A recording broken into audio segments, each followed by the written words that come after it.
Bismillahirrahmanirrahim. Assalamualaikum warahmatullahi wabarakatuh. Alhamdulillahi wassalatu wassalamu ala rasulillah wa ala alihi wa sahbihi ajma'in, amma ba'd. Ikhwan wa akhwati fillah, alhamdulillah, di kesempatan sore hari ini kita kembali dikumpulkan oleh Allah di majlis yang sangat mulia ini, yaitu majlis Thalabul Ilmi. Dan sore hari ini kita masih pada kitab pengantar fikih jual beli dan harta haram, karya Al-Ustaz Aminul Bait hafizahullah ta'ala. Dan sore hari ini, ikhwan wa akhwati fillah, tema kita berkaitan tentang produksi barang edisi terbatas. Ternyata jamaah sekalian, ini hanya contoh kasus untuk pembahasan berikutnya, pembahasan sebelumnya. Bahkan ini cuma sedikit. Setelah itu kita masuk bab terkait tentang ghurur jamaah. Ya jamaah sekalian,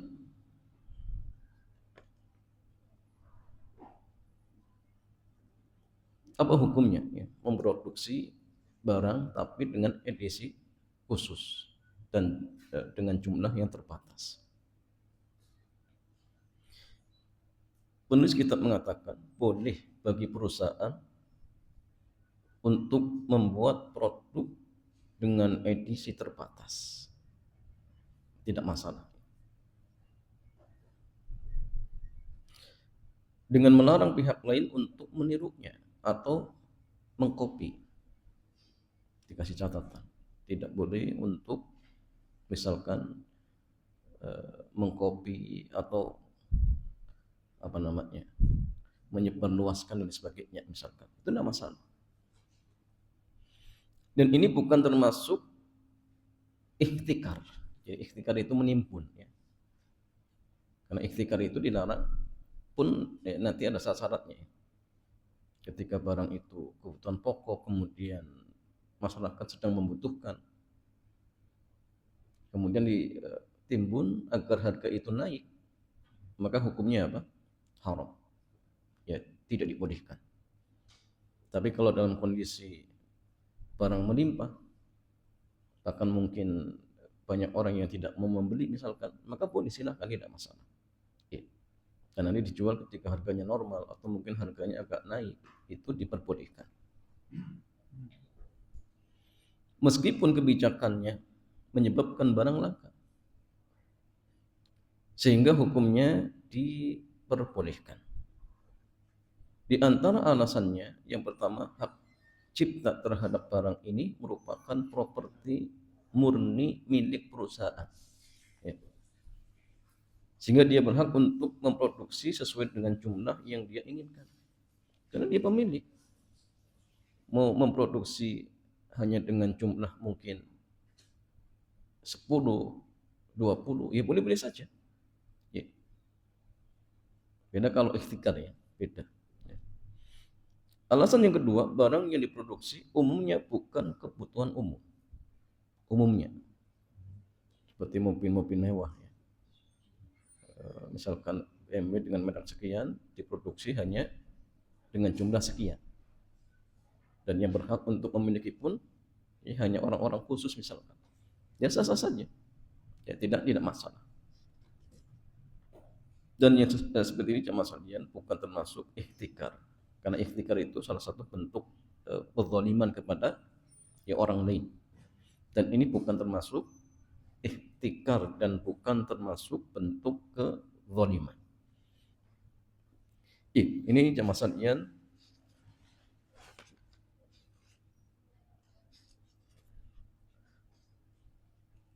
hal-hal yang menyebabkan transaksi itu haram, ya. Yang pertama karena zalim, ya, dan sudah kita jelaskan beberapa contohnya. ya. Di antaranya tadi ya, ikhtikar, kemudian menipu, jual beli najas, ya. Yang semua ini termasuk bentuk kezaliman. Yang kedua, jemaah ini rahmatan Allah Azza wa Jalla, di antara sebab transaksi itu menjadi haram karena sebab gharar. Yang pertama kezaliman, yang kedua sebabnya gharar. Dan yang ketiga nanti riba, ya, dan akan dibahas ya, di pembahasannya. Jadi yang kedua unsur gharar dalam jual beli. Secara bahasa gharar adalah bentuk masdar dari kata gharrara yugharriru takrirun, ya. Yang artinya memposisikan diri atau hartanya di posisi yang bahaya. Itu asal arti gharar. Dan gharar juga bisa berarti menipu. Kalau bahasa Arabnya artinya khidah, ya. Di dalam Al-Quran Allah Azza wa Jalla menyebut setan dengan al-ghurur, ya. Allah Azza wa Jalla berfirman, wala yaghurranakum billahil ghurur. Jangan sampai si penipu, ya, setan memperdayakan kamu dari mentaati Allah. Jadi setan disebut dengan ghurur, ya.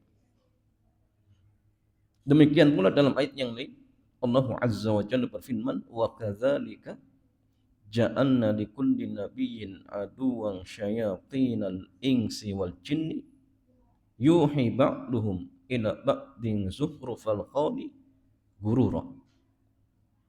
Demikianlah kami jadikan bagi tiap-tiap nabi itu punya musuh. Dari setan jenis manusia dan jenis jin. Sebagian mereka membisikkan kepada sebagian yang lain perkataan-perkataan yang indah-indah untuk menipu. Ya, maka hati-hati ya, jangan suka tertipu dengan casing. Ucapannya indah, tapi ternyata di balik itu ada sesuatu yang membahayakan. Itu hati-hati jemaah. Ya. Jadi di ayat ini ghurur bermakna menipu. Terus apa istilah ghurur secara istilah syar'i jemaah? Secara bahasa ya. Adapun ghurur secara istilah syar'i maka ada banyak sekali definisi yang disampaikan oleh para ulama kita. Secara makna ya hampir berdekatan. Ya. Jadi banyak definisi tetapi secara inti sama atau mungkin berdekatan. Di sini kita akan menukil definisi yang disampaikan oleh Syekhul Islam Ibnu Taimiyah di kitab Al-Qawaid An-Nuraniyah, ya. Di mana beliau mengatakan al-ghururu huwal majhulul akibah. Jadi gharar itu jual beli yang tidak jelas konsekuensinya. Jual beli yang tidak jelas konsekuensinya. Dan di banyak contohnya. Jadi artinya memang objeknya itu tidak jelas. Objek yang ditransaksikan itu tidak jelas. Sebagai contoh gampangnya, menjual burung yang sedang terbang. Mungkin tidak jamaah didapatkan. Pak, dengan pengen beli burung merpati. Sini, saya jual itu yang lagi terbang tuh. Dan tidak tahu ya punya siapa. Ini dia dibolehkan. Kenapa? Karena objeknya belum jelas. Bisa didapatkan, bisa tidak. Nah inilah ghurur. Inilah ghurur. Ya, jadi kalau ghurur itu yang dijadikan objek. Beda kalau ghurur itu bukan objek utamanya, hanya sampingan, itu beda nanti. Ya. Sehingga berdasarkan keterangan dari Syekhul Islam, inti dari ghurur adalah jahalah, ketidakjelasan yang akan menyebabkan al-mukhatarah, jadi spekulasi untung-untungan, baik pada barang maupun harga barang. Jadi gharar jahalah itu hampir mirip, tapi ada bedanya. Kalau gharar itu objek yang ditransaksikan tidak jelas, artinya mungkin dapat mungkin tidak. Tapi kalau jahalah, barang itu ada, tetapi spesifikasinya belum diketahui. Itu namanya jahalah. Contoh seperti seseorang menjual binatang di dalam karung. Binatang itu ada, tetapi sifat-sifatnya belum diketahui. Itu namanya jahalah. Sehingga jahalah itu bisa diperbolehkan ketika apa? Sifat-sifat itu dijelaskan. Kalau misalkan sifatnya sudah disampaikan, kemudian pembelinya sudah paham, ya, tidak ada jahalah lagi, maka boleh, tidak masalah. Tapi kalau gharar sulit, tidak bisa. Ya. Tapi kalau jahalah bisa. Seperti antum misalkan toko sepatu, ya, punya toko sepatu. Setiap kulakan ya mungkin mendatangkan sampai 100 pasang. Apa kemudian satu pasang itu wajib dibuka boxnya? Ya tidak, jemaah.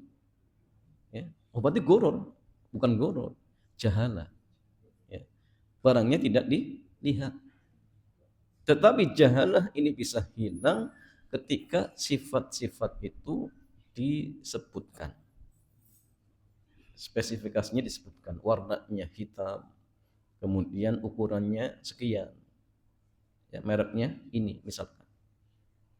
Nah, ketika sudah jelas, berarti jahalah itu sudah hilang. Maka boleh silakan ditransaksikan. Sama seperti gini, menjual pakaian bekas bal-balan, boleh tidak? Pakaian itu ada, tapi cuma di dalam karung. Ini gharar atau jahalah? Jahalah karena barangnya ada. Ya. Kalau misalkan jualnya hanya, saya jual ini pakaian, ya, pokoknya satu karung. Ini nggak boleh, karena nanti ada untung-untungan. Kalau semuanya baik, ya mungkin dia untung. Tapi kalau kemudian ternyata semuanya rusak, gimana, Nah, jadi di sini ada untung-untungan sehingga tidak dibolehkan. Tapi kalau misalkan disebutkan di karung ini ada 100 pasang atau 100 pakaian, mereknya ini yang ada yang 10 sobek misalkan, sehingga pembelinya jelas, maka ketika itu berarti jahalahnya sudah hilang. Kalau jahalah sudah hilang, berarti sudah diperbolehkan untuk ditransaksikan seperti itu. Ya, kemudian masalahnya, karena itu gharar mirip dengan judi, sama-sama tidak jelas konsekuensinya. Bedanya judi terjadi pada permainan, sementara gharar terjadi pada transaksi. Itu bedanya. Hanya saja bahaya judi lebih besar keburukannya. Mengingat judi merupakan pemicu permusuhan dan saling membenci, ya, serta menghalangi orang untuk mengingat Allah Azza wa Jalla. Sehingga judi diharamkan tanpa kecuali. Tapi kalau gharar masih Masih ada pengecualian seperti itu.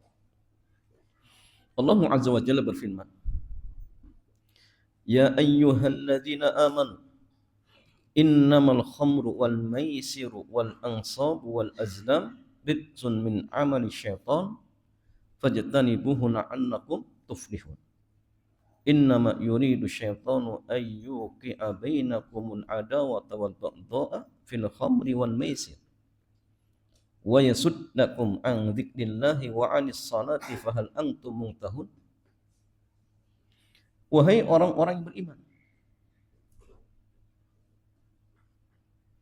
innamal khamru, sungguhnya khamr, wal maisir, ya, judi, wal ansab, berkorban untuk berhala, wal aznam, mengundi nasib dengan anak panah, ya. Ridsun min amali syaitan fajtanibuhu la'allakum tuflihun. Ya. Termasuk ritsun. Ya.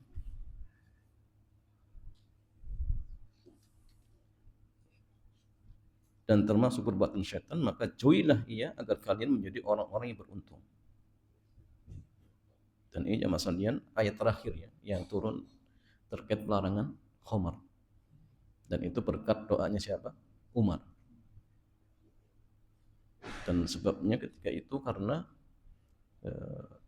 ada orang-orang yang ketika mendekati waktu sholat masih mabuk dan sebagainya.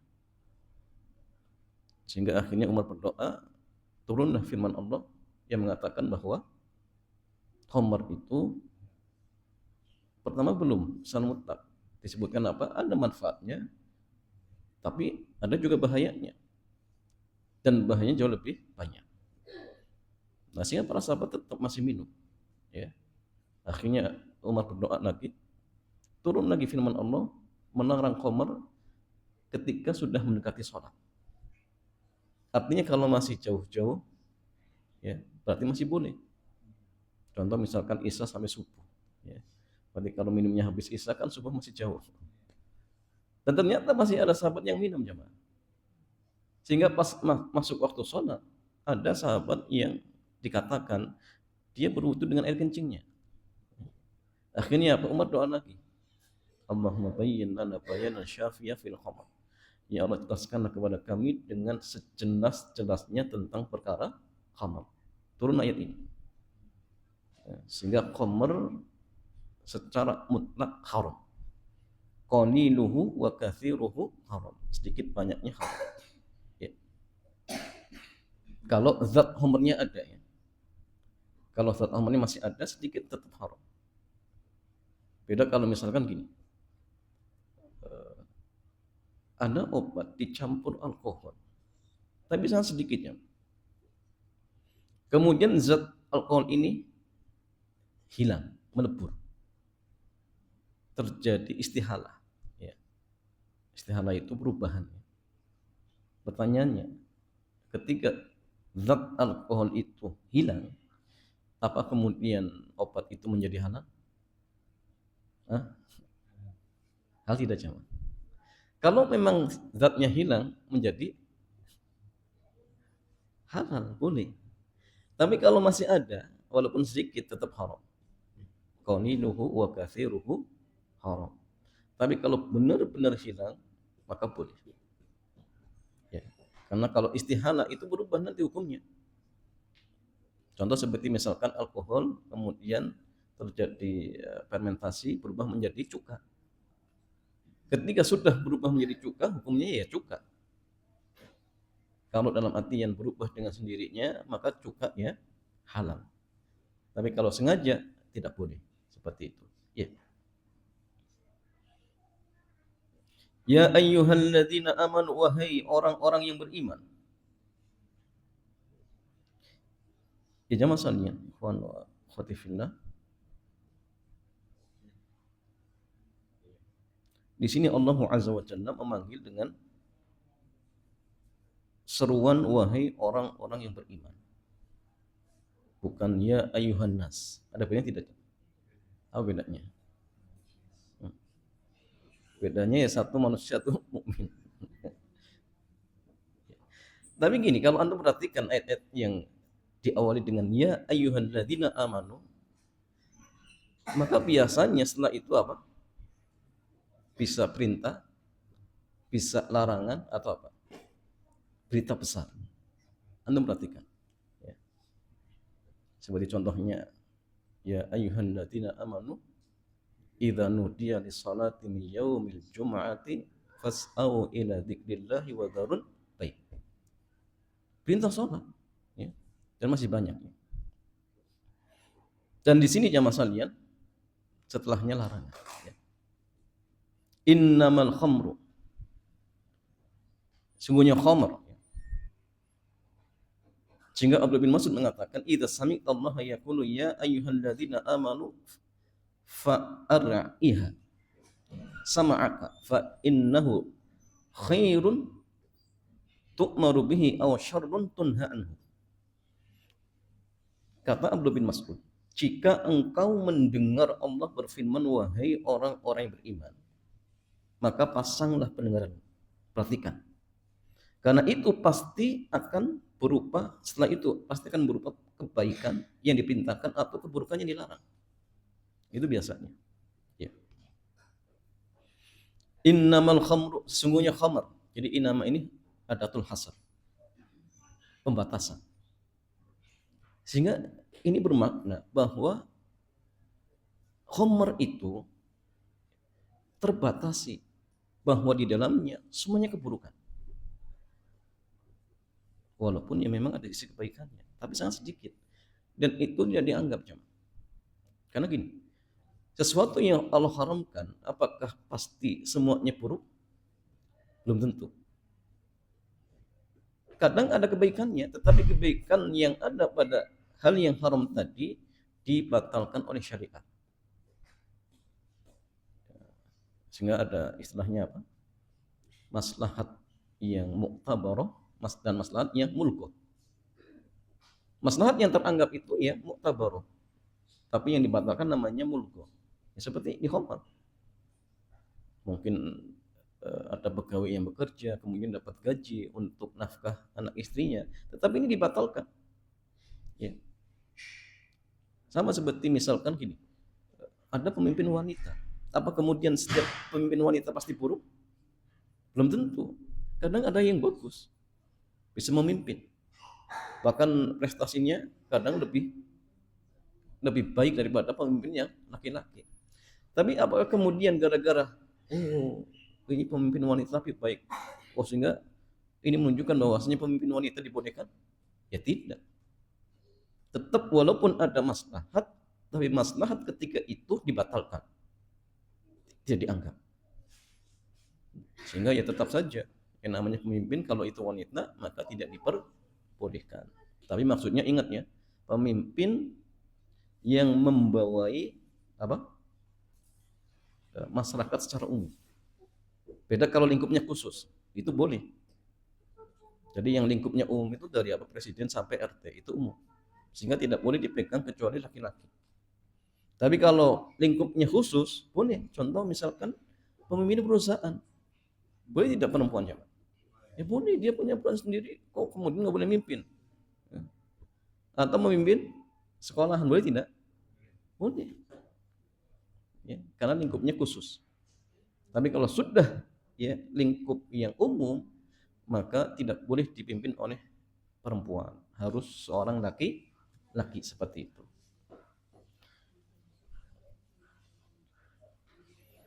Ya ayyuhalladzina amanu innamal khamru, ya, sungguhnya khamar. Jadi khamar itu jamaah sekalian sesuatu yang memabukkan. Qaliluhu wa katsiruhu haram. Dikit banyaknya haram. Ya. Tapi kalau khamar ini terkandung pada zat lain, kalau sifatnya hanya ngikut, maka hukumnya sama dengan sesuatu yang diikuti. Ketika campuran tersebut ya, terjadi secara alami. Beda kalau campuran itu sudah dalam artian campur tangan apa namanya manusia, itu beda. Contoh misalkan seperti alkohol yang ada di dalam buah anggur. Memang sudah ada jemaah, dan ini alami. Sehingga walaupun buah anggur di dalamnya ada alkohol, tapi alkohol ini halal. Halal jemaah. At-tabi'u tabi. Jadi sesuatu yang ikut itu hukumnya sama dengan sesuatu yang diikuti. Beda kalau misalkan buah anggur itu diperas, kemudian alkoholnya dipisahkan, walaupun sedikit antum cicipi haram. Atau ambil sedikit pakai apa namanya suntikan kemudian masukkan di buah belimbing. Hal itu haram ya Pak? Haram. Kenapa? Karena sudah dipisahkan. Karena ketika sudah dipisahkan berarti hukumnya tersendiri. Alkohol ya haram. Atau sedikit dimasukkan di apa namanya kopi ya haram. Ya. Beda kalau sudah tercampur dengan sendirinya secara alami, maka hukumnya ngikut dengan yang diikuti. Kalau yang diikuti halal, berarti ketika itu alkohol yang terkandung di dalamnya juga halal seperti itu kaidahnya. Ya, kemudian masalin wa khotifillah. Contoh bentuk goror yang mudah kita jumpai adalah kasus di pemancingan. Ada orang masuk pemancingan, diminta bayar 100.000 untuk memancing selama 1 jam. Dengan ketentuan, ya, pelanggan hanya diberi hak untuk memancing di empang selama 1 jam. Dapat ikan maupun tidak, jika sudah habis waktu 1 jam, dia tidak boleh mancing. Ya kadang-kadang juga sudah dikasih apa? Makan ya. Ini banyak kecurangannya. Sudah dibatasi waktunya 1 jam, kadang sudah dikasih makan, ya. Sehingga di sini ada untung-untungan. Kalau dapat berarti pemilik pemancingan rugi. Kalau dia dapat, yang mancing rugi. Ya. Sehingga dalam kasus pemancingan ini tidak jelas yang diperjualbelikan. Pelanggan membayar 100.000 hanya membeli peluang untuk bisa mendapatkan ikan. Jika pelanggan mendapat banyak ikan, dia untung, ya. Sementara pemilik empang bisa rugi besar. Sebaliknya ketika pelanggan tidak dapat ikan, dia rugi dan pemilik empang yang untung. Ya. Sehingga masalahnya ya seperti ini termasuk jual beli goror yang tidak dibolehkan oleh syariat. Ya, sebagaimana transaksi riba, transaksi yang mengandung mukhatarah dan goror hukumnya dilarang sekalipun dilakukan saling rito. Ya, artinya kalau misalkan mereka saling rito, pemilik pancingan rito, yang mancing juga rito, maka keriduan tidak bisa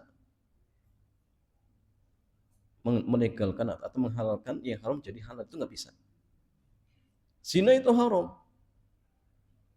Kalau kemudian 2 orang pezina rito, gimana sih? Jadi halal? Tapi kan rito haram, itu haram. Jadi ridho itu tidak lantas mengubah yang haram jadi halal, tidak bisa. Ya, tidak bisa masalahnya. Ya, kemudian masalah bagaimana riba goror di masa jahiliyah. Ya.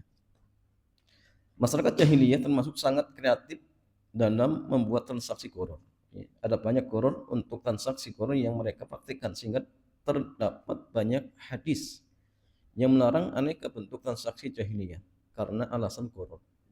Dan kadang orang di zaman kita pun ya mirip-mirip seperti orang-orang jahiliyah, kreatif-kreatif. Ya. Tapi kreatifnya yang haram-haram. Ya. Kalau antum ngajak anak-anak di tempat-tempat permainan, kadang-kadang apa? Ya, lempar bola. Nanti kalau masuk dapat apa namanya itu? Ini juga sama judi jamaah.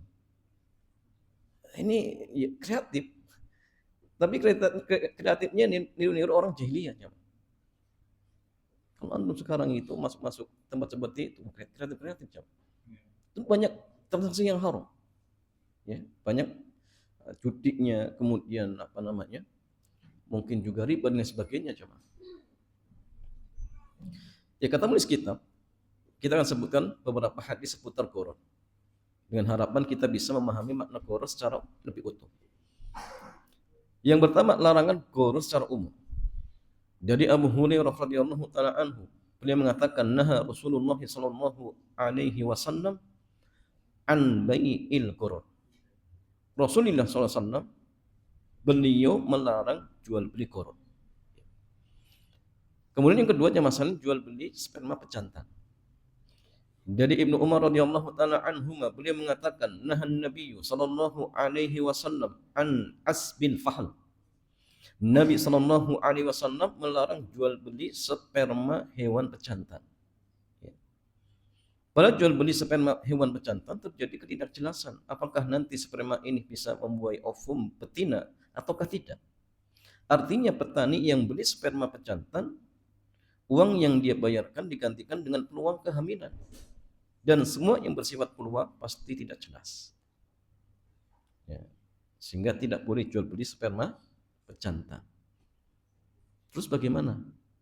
Kalau misalkan seorang dia pengen punya keturunan dari kudanya yang unggul jamaah, yang punya apa namanya pejantan, bukan dia.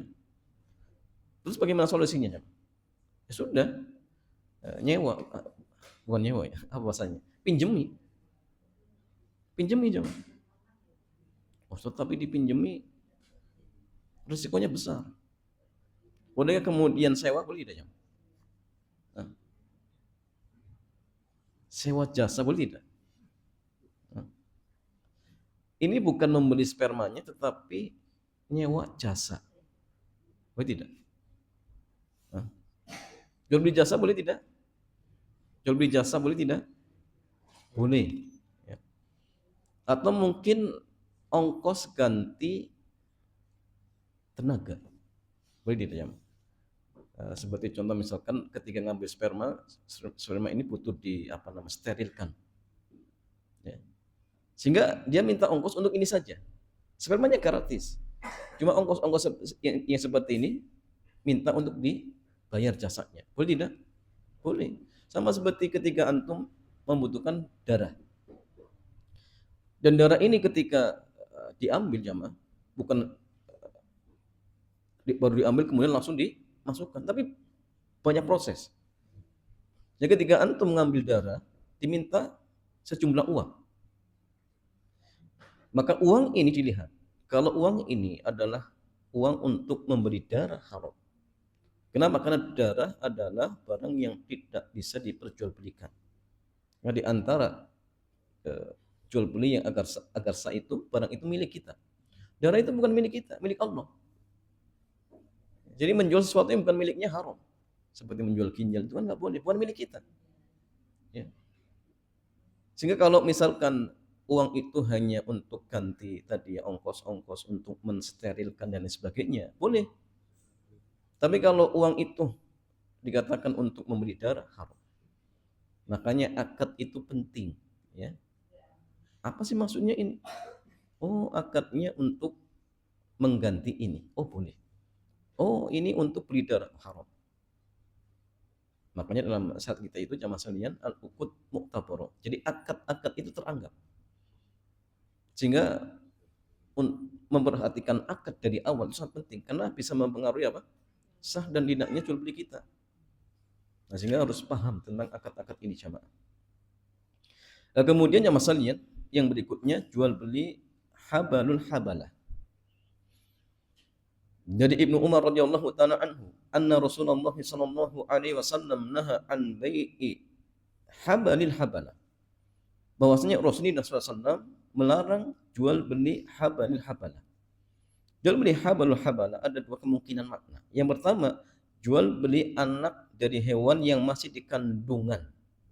Misalnya onta A hamil, mengandung onta B. Anak dari onta B ini dijual. Dengan pengertian ini, jual beli yang terjadi adalah bai'un ma'tum. Jual beli barang yang belum ada. Jelas tidak jemaah? Jadi bai'u habil habala itu gini, ada onta lagi ngandung. Onta lagi ngandung. Taruhlah kandungan yang dikandung itu namanya onta B.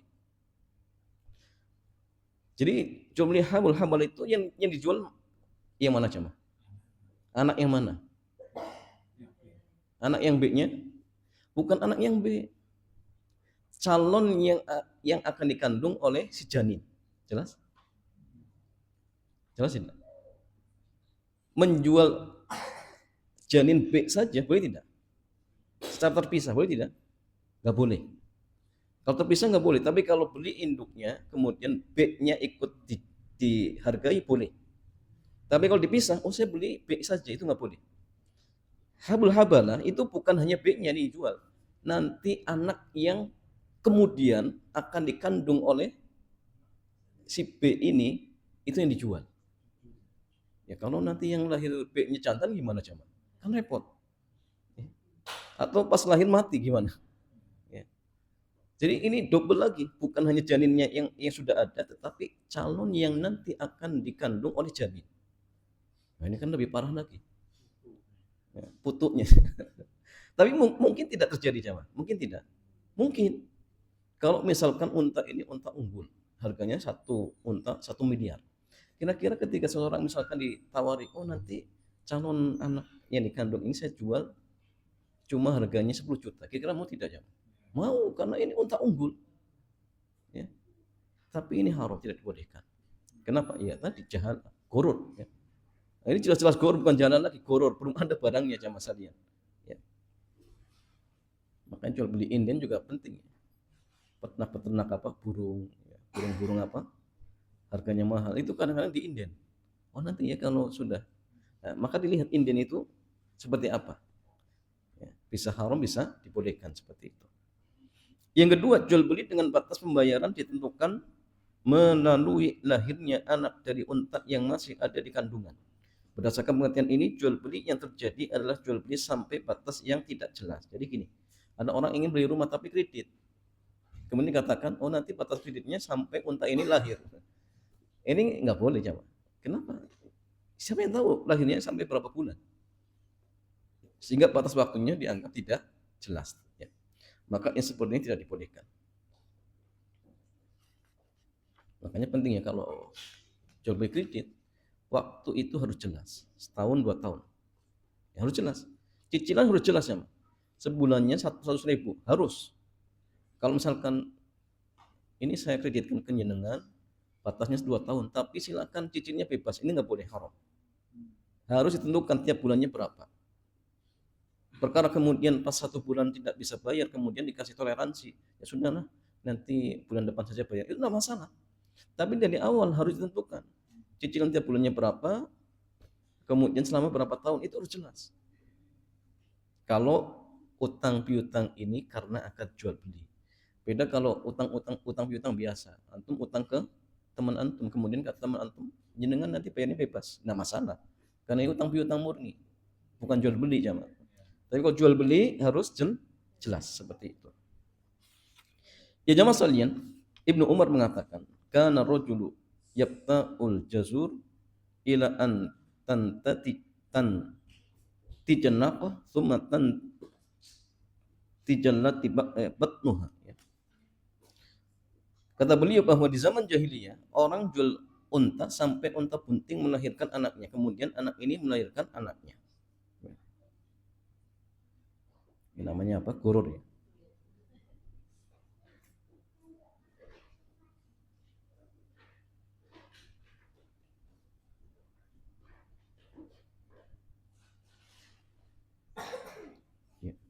Sumatan tijannati fi batniha.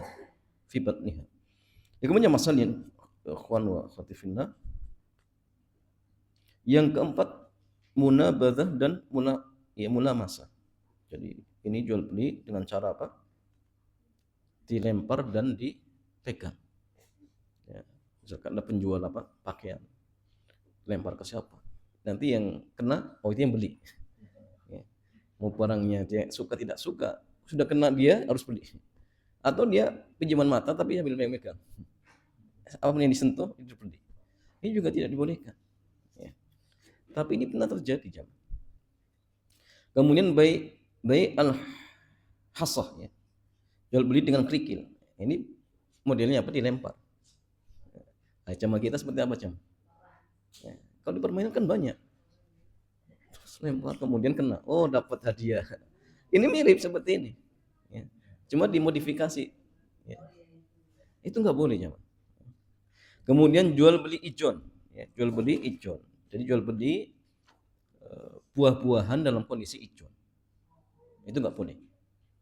Kalau maksudnya diambilnya pas tua. Misal contoh ada seseorang dia punya kebun mangga. Masih hijau. Datanglah seorang dia bermaksud untuk membeli mangga itu. Belinya pas masih hijau tapi dipanen pas nanti diambil pas matang. Ini nggak boleh, haram. Tapi kalau misalkan beli pas masih hijau dan langsung dipanen boleh tidak? Boleh, tidak masalah. Silakan untuk rujakan.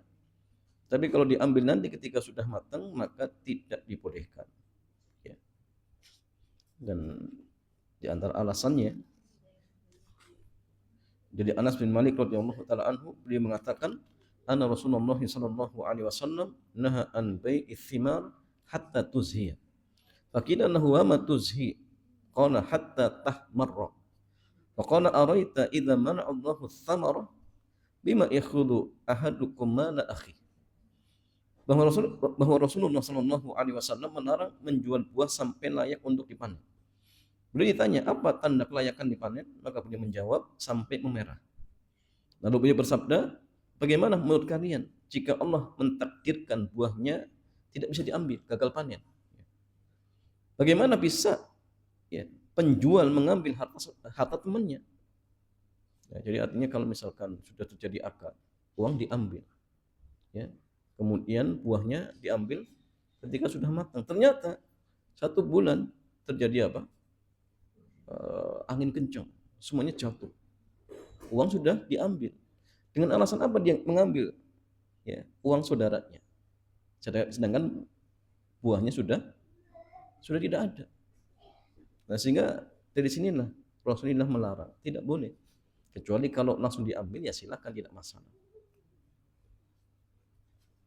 Nah, sehingga masalah kata penulis kitab, berdasarkan orang di atas, kita bisa memahami ada 2 unsur yang menyebabkan gharar itu dilarang dalam sebuah transaksi. Yang pertama, adanya ketidakjelasan dalam objek akad.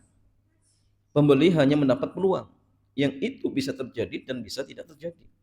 Yang kedua, dalam akad gharar ada pihak yang mendapat keuntungan di atas kerugian orang lain. Sehingga ketika transaksi ini dilakukan, bisa dipastikan satu pihak mendapatkan keuntungan sementara pihak yang lain dirugikan. Ini nggak boleh. Ya. Karena dalam jual beli itu cuma lihat tadi kemungkinan untung, rugi, impas. Ya. Atau dua-duanya untung. Penjualnya untung, pembelinya untung. Kalau ini tidak, ya, pembelinya dapat untung tapi penjual rugi. Atau sebaliknya seperti itu. Nah, sehingga seolah-olah seperti pepatah apa zaman? Artinya apa bahasa kitanya? Di atas perintah orang lain. Ya. Itu nggak boleh zaman. Nah, kemudian masalahnya syarat gharar yang terlarang. Tidak semua gharar terlarang. Karena ada gharar yang memberikan pengaruh dan ada yang tidak memberikan pengaruh terhadap akad. Ibnu Rushd menyebutkan bahwa ulama sepakat gharar terbagi menjadi 2. Yang pertama gharar yang mu'athir, gharar yang memberikan pengaruh terhadap akad sehingga statusnya haram. Ya.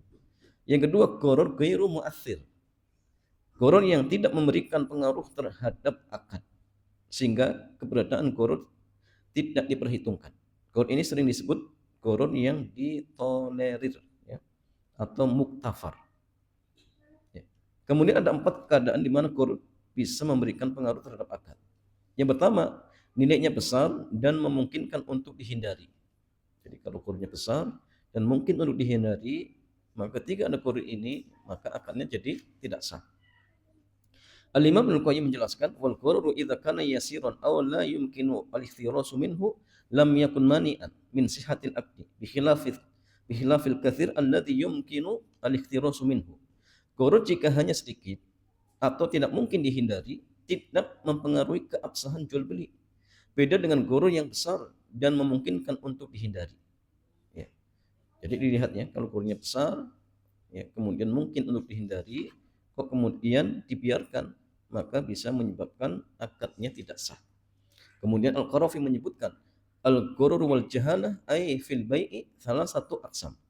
Katsirun mumtani'un ijma'an kattayri fil hawa wa qalilun jaizun ijma'an ka asasid dari wa qutnil jubbah mutawassitun ikhtalafa fihi hal yulhaq bil awwali am bitsani. Gharar dan jahalah dalam jual beli ada 3 macam. Yang pertama gharar yang banyak, hukumnya terlarang dan ini ijma' sepakat para ulama. Seperti contoh burung yang ada di udara. Ya, jual burung tapi masih terbang, sepakat nggak boleh. Yang kedua gharar yang sedikit, hukumnya boleh dengan kesepakatan para ulama. Seperti pondasi rumah dan jenis kapas kain jubah. Antum beli rumah, apa kemudian tahu isi di bawahnya? Nggak tahu. Tapi itu dimaafkan. Nggak perlu kemudian didodos dulu. Ini merusak jamaah sekalian. Ya penuh. Atau antum beli baju, ini isinya apa ya dalamnya? Apa kemudian butuh disobek dulu? Yang rusak. Ini gharar tapi ditolerir. Sedikit, tidak masalah. Yang ketiga gharar pertengahan. Hukumnya diperselisihkan oleh para ulama.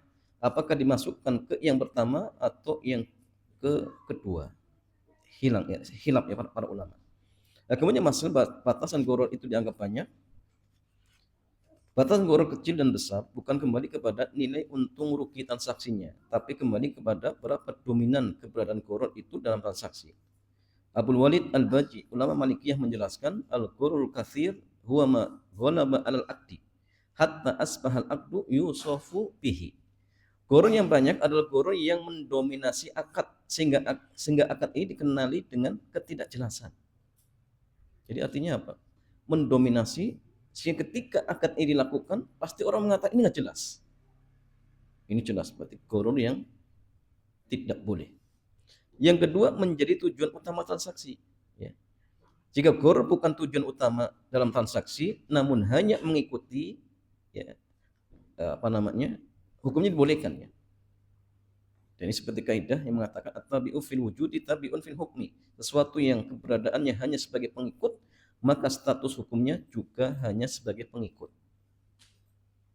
Atau dalam kaidah yang lain dikatakan oleh Al-Qurhi, al-aslu anhu qad yasbutu syai'u tab'an wa hukman wa in kana yabtulu qasdan. Hukum asalnya terkadang ada sesuatu dibolehkan karena mengikuti meskipun batal jika menjadi tujuan utama. Sebagai contoh, tidak boleh menjual janin yang ada di kandungan induknya karena ketidakjelasan janin merupakan tujuan utama transaksi. Jadi artinya kalau yang dibeli janinnya, namun dibolehkan menjual hewan betina yang bunting meskipun dengan harga yang lebih mahal karena adanya janin, sehingga harga janin sudah jadi satu dengan harga induk. Jual beli ini dibolehkan. Kenapa? Karena ketidakjelasan janin sifatnya hanya mengikuti, ya. Berdasarkan ketentuan ini kita bisa menjawab semua kasus gharar yang sifatnya mengikuti, di antaranya asuransi untuk semua sarana transportasi umum. Kalau kita beli tiket hampir-hampir ada apa? Asuransinya. Tapi itu bukan tujuan utama. Tujuan kita beli tiketnya. Maka yang ngikut-ngikut ini tidak teranggap. Ya. Jadi silakan boleh beli tiket, tidak masalah. Atau asuransi pekerjaan. Hampir kalau antum bekerja di perusahaan, itu diwajibkan untuk ikut asuransi. Tujuan antum di situ kerja, bukan ikut asuransinya. Sehingga yang seperti ini tidak teranggap. Ya, tidak teranggap. Atau membeli pohon yang sudah ada calon buahnya. Tidak masalah. Ya. Beli pohon, tapi pohon ini sudah ada buahnya dan buahnya masih hijau. Boleh tidak? Boleh. Tapi kalau sengaja beli yang masih hijaunya tadi, diambilnya nanti ketika sudah matang, nggak boleh. Ya. Kenapa? Karena goror dan menjadi tujuan akad. Tapi kalau bukan menjadi tujuan akad, tujuan aslinya adalah pohonnya, maka yang ngikut tadi tidak teranggap seperti itu, jamaah. Nah, kemudian masalah yang ketiga, bukan kebutuhan umum. Goror yang itu menjadi kebutuhan umum, maka dibolehkan. Semua jual beli yang tidak bisa didetailkan luar dalamnya mengandung ketidakjelasan. Bahkan semua jual beli yang kita lakukan pasti ada bagian yang tidak jelas. Mengingat keterbatasan pengetahuan manusia. Kita membeli rumah, kita tidak tahu bagaimana pondasinya. Ketika kita membeli mobil, kita tidak pernah tahu bagaimana isi mesinnya. Ketika membeli baju, kita tidak tahu seperti apa bahannya. Ketika kita bayar biaya SPP pendidikan, kita tidak tahu dengan detail seperti apa layanan yang akan kita terima. Itu semua mengandung gharar, namun tidak mungkin bisa dihindari. Mengingat ada dalam semua transaksi yang kita lakukan. Sehingga yang seperti ini ya dimaafkan, tidak masalah, ya. Kemudian masalah Syekhul Islam mengatakan wa mafsadatul gharar aqallu minar riba. Falidzalika rukhisa fi ma tad'ul hajatu ilaihi minhu fa inna tahrimahu ashaddu dararan min darari kaunihi ghararan. Mafsadah gharar lebih ringan daripada riba. Karena itu dibolehkan untuk gharar karena menjadi kebutuhan umum. Yang itu tidak ada dalam riba. Karena dilarangnya gharar secara total lebih berbahaya daripada dibiarkan keberadaannya sebagai gharar. Ya. Yang singkatnya Mas Alian,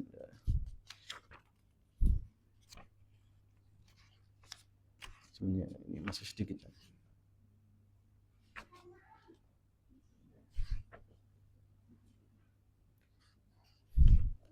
Yang terakhir, jual beli kacang di lahan secara purungannya.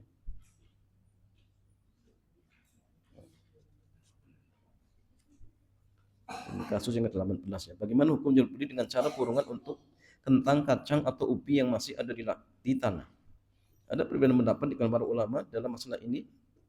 Imam Abu Hanifah, kemudian Syafi'i, dan salah satu riwayat dari Imam Ahmad tidak memperbolehkan jual beli tersebut. Sementara Imam Malik dan salah satu riwayat dari Imam Ahmad, mereka berpendapat bahwa hal itu dibolehkan.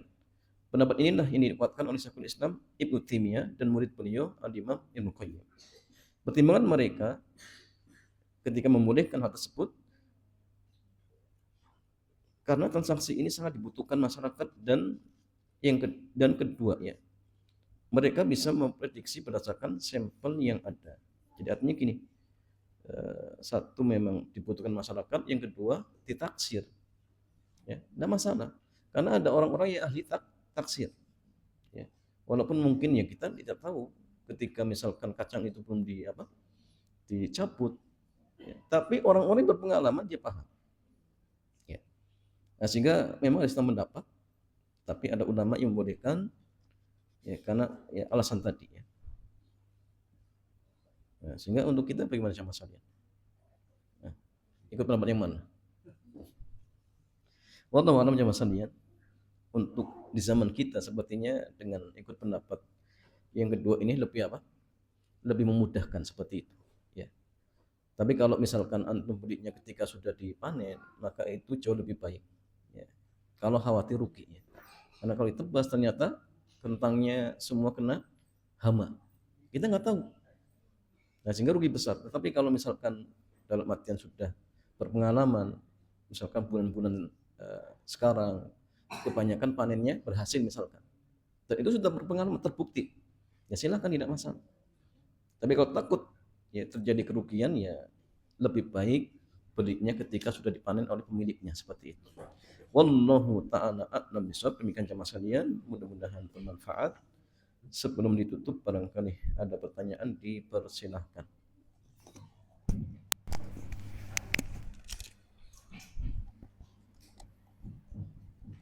Ya, alhamdulillah. Kita masuk ke sesi tanya jawab. Barangkali dari Iwan ada yang mau bertanya dulu, silakan.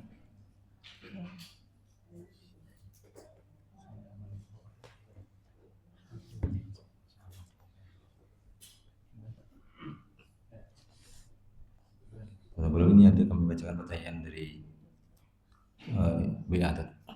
Bismillah, Ustaz izin bertanya, saat kegiatan donor darah di perusahaan, pihak PMI akan hadir di perusahaan dan karyawan bisa ikut donor darah. Setelah donor darah, karyawan dapat snack dari PMI dan perusahaan akan mendapatkan 10.000 per kantong. Uang tersebut digunakan untuk kegiatan perusahaan atau karyawan seperti senam, lomba 17-an dan lain-lain, bukan untuk operasional perusahaan. Bagaimana tujuan fikih tentang hal tersebut? Jual beli apa? Jual beli darah. Dari kegiatan donor tersebut, yang pendonornya dapat snack dari PMI, kemudian perusahaan mendapatkan 10.000 per kantongnya kan? Per kantongnya, iya. Ya jamaah sekalian, kalau yang 10.000 itu dianggap menjual darah, ya haram, tidak boleh. Tapi kalau 10.000 ini bukan menjual darah, tetapi hadiah misalkan, boleh tidak? Ya boleh. Dikasih makan roti dan sebagainya, itu hadiah atau harga untuk beli darah jamaah? Itu hadiah jamaah. Tidak ada akadnya, oh nanti belinya pakai ini, nggak ada jamaah. Jadi selagi bukan dalam artian untuk membeli darah, maka tidak masalah. Cuma memang ditanyakan, ini 10.000 itu apa? Hadiah, sedekah, atau apa jemaah? Beli jasa. Jasa apa dulu nanti? Kalau sudah jelas, oh ini bukan untuk membeli darahnya, maka hukum asalnya boleh. Tapi kalau sudah tegas, oh ini untuk beli darahnya per kantong, misalkan, ya haram. Kenapa? Karena darah tidak boleh diperjualbelikan. Kenapa? Karena pemilik darah adalah Allah, dan menjual sesuatu yang bukan miliknya hukumnya haram, seperti itu. Adapun makanan tadi insya Allah tidak masalah karena bukan harga, tetapi itu hanya hadiah seperti itu. Wallahu taala a'lam bishawab. Kesempatan bagi Iwan, silakan ada yang bertanya.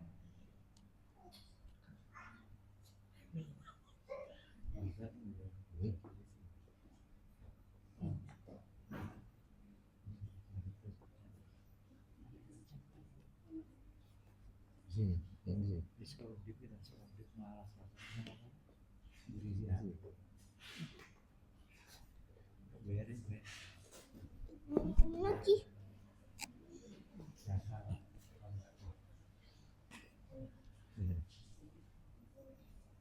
Pipi. Dan pertanyaan lain dari Ahwat. Bismillah. Assalamualaikum warahmatullahi wabarakatuh. Ustaz, mudah-mudahan Allah senantiasa merahmati dan menjaga Ustaz keluarga dan kaum muslimin semuanya. Amin. Izin bertanya Ustaz, berkenaan penjelasan atau berkenaan tentang pembahasan rezeki. Pembahasan rezeki, tentang rezeki tadi. Ada rezeki yang berupa duniawi seperti uang, rumah, kendaraan, kemudian anak-anak. Tidak termasuk kemudian apa yang maksud dengan hidayah kemudian apa yang maksud dengan seperti hidayah, teman baik dan rasa qanaah, kelapangan hati dan semisalnya itu apakah termasuk juga dengan rezeki tadi? Ya, jemaah sekalian, hidayah kemudian kelapangan hati, ketenangan, apakah itu rezeki jemaah? Ya. Jawabannya iya, rezeki. Karena rezeki itu sesuatu yang akan didapatkan oleh seorang hamba dari Allah Subhanahu wa Ta'ala. Ya. Sehingga harta juga rezeki. Kemudian sehat, rezeki tidak. Bukan Quran di sini enggak? Bukan Quran rezeki enggak? Hafal Al-Quran artinya dia punya hafal Al-Quran, ya sama. Ya. Yang artinya ada manfaatnya bagi diri kita, itu rezeki kita jemaah. Itu rezeki kita. Jadi gini, harta apakah pasti rezeki kita? Belum tentu. Hah? Pasti tidak? Belum tentu. Belum tentu. Ya. Antum punya rumah 5, yang dipakai cuma 1, berarti rezeki antum ya 1 itu, yang 4 ditempati oleh orang lain misalkan. Ya rezekinya mereka. Tapi secara kepemilikan ya milik kita dan kelak akan ditanya oleh Allah jemaah. Tetap akan ditanya oleh Allah seperti itu. Ya, sehingga seperti ketenangan kita merasakan sendiri. Atau tadi kita dapat atau kita dimudahkan untuk menghafal Al-Quran, itu ya rezeki kita. Kan dengan kita punya hafalan, kemudian apalagi diulang-ulang, maka kita mendapatkan kebaikan. Ya, setiap hurufnya akan dilipatkan menjadi 10 kebaikan. Itu rezeki buat kita jemaah. Sehingga apapun yang kita dapatkan berupa kebaikan, maka itu termasuk rezeki dari Allah Subhanahu wa Ta'ala, dan semua itu wajib untuk kita syukuri. Ya. La in syakartum la azidannakum wa la in kafartum inna azabi lasyadid. Ya. Jadi tidak hanya sekedar rezeki berupa harta yang kemudian yang itu wajib kita syukuri, tidak. Sehat pun wajib jemaah. Sehingga Nabi mengatakan nikmatani ma'pun fihi makathirun nas asihatu wal farah. Dua nikmat yang banyak orang lari darinya adalah nikmat sehat dan nikmat waktu luang. Ya. Nah, sehingga semua harus kita syukuri agar nikmat itu semakin ditambah oleh Allah Subhanahu wa Ta'ala. Ya, wallahu ta'ala a'lam.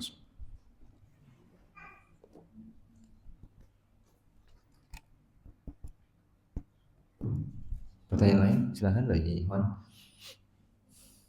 atau dari Ahmad, ada yang mau bertanya? Kami tunggu. Ya, demikiannya Mas Ali. Mudah-mudahan kajian kesempatan sore hari ini bermanfaat. Kita cukupkan. Subhanakallahumma wa bihamdik, asyhadu an la ilaha illa anta, astaghfiruka wa atubu ilaik. Assalamualaikum warahmatullahi wabarakatuh. Yang hajat, Nih, alhamdulillah kita sampai pada penghujung kajian pada